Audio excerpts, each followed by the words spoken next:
Hello students, welcome to my channel numeracy maths classes. तो students, आज के video में हम सॉल्व करेंगे एक्सरसाइज 6.4 का क्वेश्चन नंबर 7, 8 एंड 9 और इसी के साथ इस वीडियो में हमारी 6.4 एक्सरसाइज खत्म हो जाएगी। तो चलिए स्टार्ट करते हैं the important question of this exercise, question 7। देखिए इसमें क्या गिवन है, आपको डायग्राम गिवन है, डायग्राम खुद से बनाना है। तो स्टेटमेंट का एक एक वर्ड आप बहुत ध्यान से पढ़ेंगे। Prove that the area of an equilateral triangle described on one side of a square। यहां तक पढ़ लिया, जहां तक जो समझ में आता है फिगर बनाइए। एक स्क्वायर है, ठीक है, जिसकी एक साइड पे एक इक्विलेटरल ट्राइंगल बना हुआ है। मान लीजिए मैंने ये साइड पे ये आपका इक्विलेटरल ट्राइंगल बना दिया, ठीक है। आगे बढ़ते हैं। is equal to the half of the area of equilateral triangle described on one of its diagonals। इसके किसी एक डायगोनल पे एक और इक्विलेटरल ट्राइंगल बना हुआ है। मान लीजिए ये आपका एक डायगोनल मैंने ले लिया, क्योंकि या तो ये होता या ये होता। अब या तो आप ऐसे बना लो या नीचे बना लो। मैं नीचे बनाऊंगी क्योंकि क्वेश्चन में कुछ गिवन थोड़े ना है कैसे बनाना है, साफ सुथरा डायग्राम भी तो होना चाहिए ताकि क्वेश्चन क्लियर हो आपका। अब आप क्या करें, सबसे पहले तो कर दें नेमिंग, ABCDE एंड F, ठीक है। अब जो हमें शो करना है वो लिख लो सबसे पहले। टू शो, क्या शो करना है आपको, ध्यान से देखना। Area of an equilateral triangle described on one side of the square, ये वाला, यानी कि area of AEB is half of the, is equal to half the area of, किसके, इस एरिया के, इसके एरिया के हाफ के इक्वल है। हाफ ऑफ एरिया जो डायगोनल पे बन रहा है, यानी कि DBF। अब इस क्वेश्चन को स्टार्ट करने से पहले मैं कुछ चीजें क्लियर करने देना चाहती हूँ। स्क्वायर क्या होता है बेटा, स्क्वायर होता है वो ऐसा क्वाड्रिलेटरल जिसके सारे एंगल 90 डिग्री होते हैं और सारी साइड्स इक्वल होती हैं। तो सपोज मान लो ये A है, ये A है, तो ये सारी A हो जाएंगी। अब मान लो मुझे डायगोनल की वैल्यू निकालनी है, मैं कैसे निकालूंगी, देखिए ये 90 डिग्री है, पाइथागोरस थ्योरम लगाते हैं। पाइथागोरस थ्योरम आप प्रूफ नेक्स्ट एक्सरसाइज में पढ़ेंगे, लेकिन अब यूज उसका बहुत दिनों से कर रहे हैं, बहुत क्लासेस से कर रहे हैं। जो क्या होती है वो, हाइपोटेनस का स्क्वायर, कर्ण का स्क्वायर इज इक्वल टू लंब का स्क्वायर प्लस आधार का स्क्वायर, मींस परपेंडिकुलर का स्क्वायर प्लस बेस का स्क्वायर। तो A square plus A square is equal to this diagonal.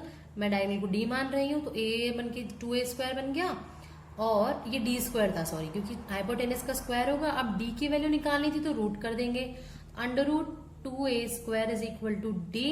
तो आपकी वैल्यू यहां से आ गई है √2A, यानी कि आपका जो डायगोनल होता है ना स्क्वायर में, उसकी लेंथ होती है √2 into the side. Therefore let, आपने लेट करेंगे सबसे पहले साइड ऑफ स्क्वायर। स्क्वायर की साइड आपने अज्यूम की है A सेंटीमीटर। अगर साइड ऑफ स्क्वायर A है, यानी कि these all sides are A, अगर इक्विलेटरल ट्राइंगल है ना ये, तो यानी कि अगर ये A है तो ये दोनों भी A हो जाएंगी। Therefore side of equilateral triangle AEB are also A centimetre, है ना।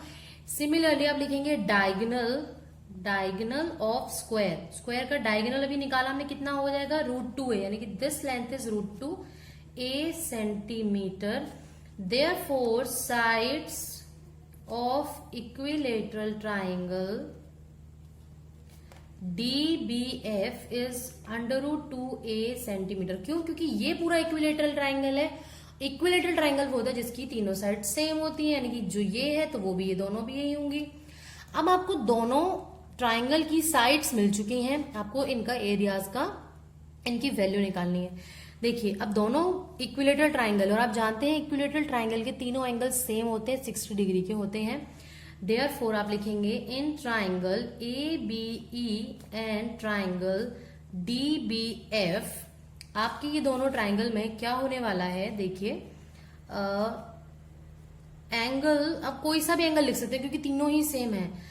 Angle A is equal to angle D ले लीजिए, कुछ भी ले लीजिए, D में लिखिए, इसको लिख लीजिए BDF, और यहां से लिख लीजिए BAE, क्योंकि A में कंफ्यूजन होगी कौन सा वाला एंगल है।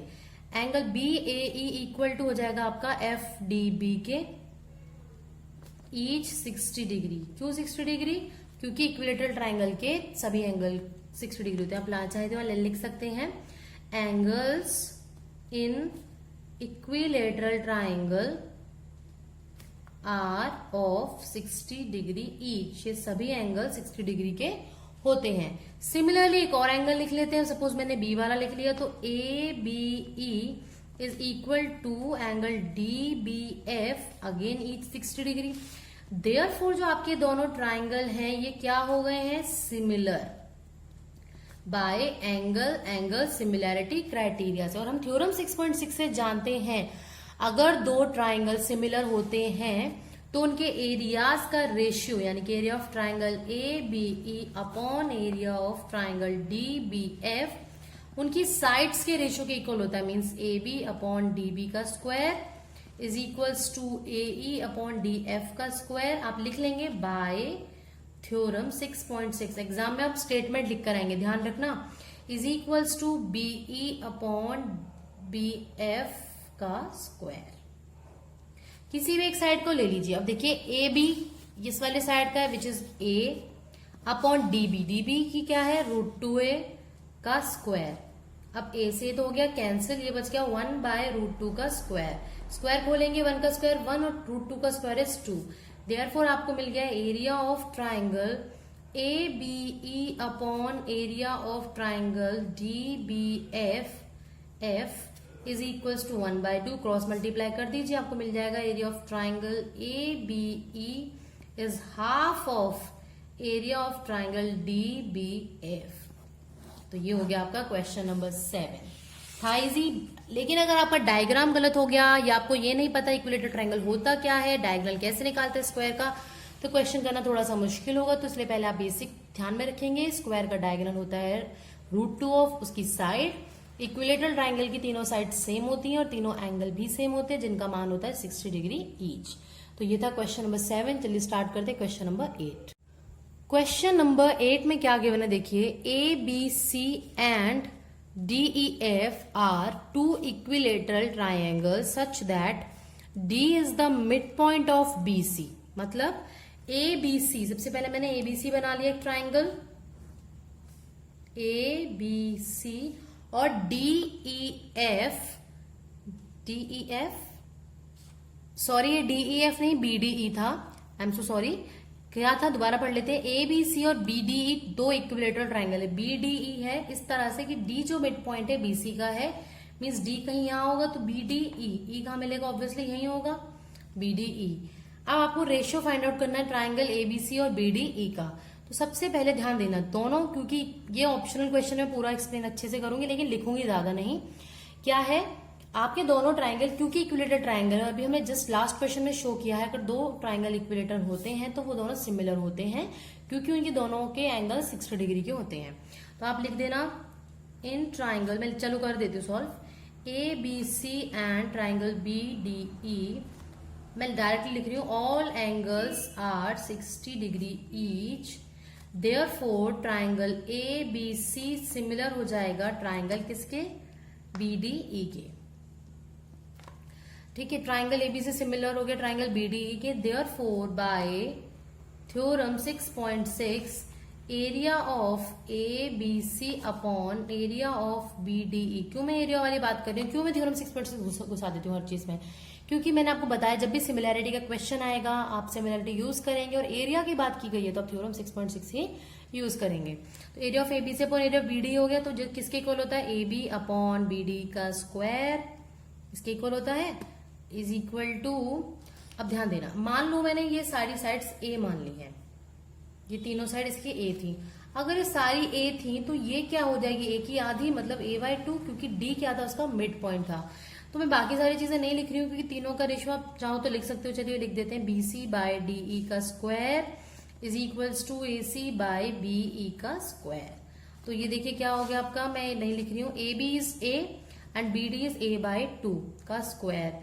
ए से ए हो गया कैंसिल, आपका बचा 1/1/2 का स्क्वायर विच इज 2 का स्क्वायर इज 4। देयरफॉर इन दोनों ट्राइंगल का रेशियो आ गया 4:1। So option C is correct option. Now the last question, question number 9 is sides of two similar triangles are in the ratio 4:9। Areas of these triangle, बहुत ही easy question है, totally किस पे related है, related of theorem 6.6। आप जानते हो अगर दो ट्राइंगल सिमिलर होते हैं तो उनके जो एरियाज होते हैं, मान लो मैं लिख देती हूँ first triangle upon area of second triangle, उनकी साइड्स के रेशियो के स्क्वायर के इक्वल होता है। मीन्स ये हो जाएगा 4/9 के स्क्वायर के इक्वल, क्योंकि साइड का रेशियो आपको ऑलरेडी गिवन है। तो हो गया आपका 4 का स्क्वायर है 60, 9 का स्क्वायर है 81, तो 16/81 यानी कि option D is your correct option. तो ये था क्वेश्चन नंबर 9। इसी के साथ आपकी एक्सरसाइज 6.4 होती है खत्म।